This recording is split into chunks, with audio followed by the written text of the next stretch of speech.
السلام علیکم۔ آج میں آپ لوگوں کو بتاؤں گی ایک نمازی اور ایک شیطان کا واقعہ۔ ایک شخص اندھیری رات میں فجر کی نماز پڑھنے کے لیے گھر سے نکلا۔ اندھیرے کی وجہ سے اسے ٹھوکر لگ گئی اور وہ منہ کے بل کیچڑ میں گر گیا۔ کیچڑ سے اٹھ کر وہ گھر واپس آیا اور لباس تبدیل کر کے دوبارہ مسجد کی طرف چل دیا۔ ابھی چند قدم ہی چلا تھا کہ دوبارہ اسے ٹھوکر لگی اور وہ دوبارہ کیچڑ میں گر گیا۔ کیچڑ سے اٹھ کر وہ پھر دوبارہ اپنے گھر گیا، لباس بدلا اور مسجد جانے کے لیے دوبارہ گھر سے نکلا۔ جیسے ہی وہ اپنے گھر سے باہر نکلا تو اس کے دروازے پر اسے ایک شخص ملا جو اپنے ہاتھ میں روشن چراغ تھامے ہوئے تھا۔ چراغ والا شخص چپ چاپ نمازی کے آگے مسجد کی طرف چل دیا۔ اس مرتبہ چراغ کی روشنی میں نمازی کو مسجد پہنچنے میں کسی دشواری کا سامنا نہیں کرنا پڑا۔ وہ خیریت سے مسجد پہنچ گیا۔ مسجد کے دروازے پر پہنچ کر چراغ والا شخص رک گیا۔ نمازی اسے چھوڑ کر مسجد داخل ہو گیا اور نماز ادا کرنے لگا۔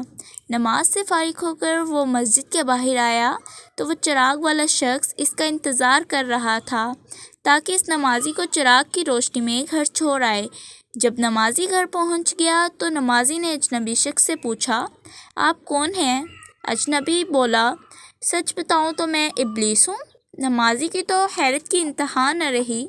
اس اجنبی کی یہ بات سن کر نمازی سوچنے لگا، ابلیس شیطان کیسے مجھے مسجد تک چھوڑ سکتا ہے؟ اس کا کام تو لوگوں کو بہکانا ہے۔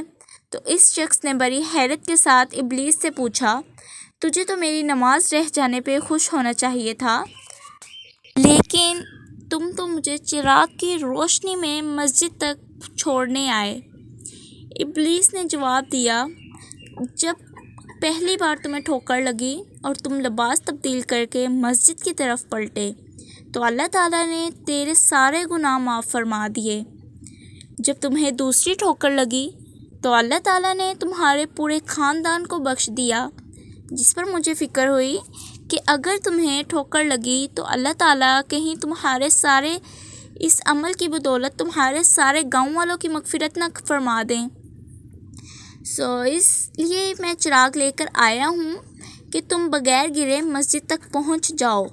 اس شخص نے جیسے ہی یہ بات سنی تو اس نے اللہ تعالیٰ کی بارگاہ میں اپنا سر جھکا کر اللہ کا شکر ادا کیا۔ تو دوستو، یہ ہے ہمارے رب کی محبت۔ اگر آپ سب کو میری آج کی ویڈیو اچھی لگی ہو تو ویڈیو کو لائک کر دیں اور چینل پر نیو ہیں تو چینل کو سبسکرائب کر دیں اور مجھے اپنے دعاؤں میں یاد رکھیں۔ اللہ حافظ۔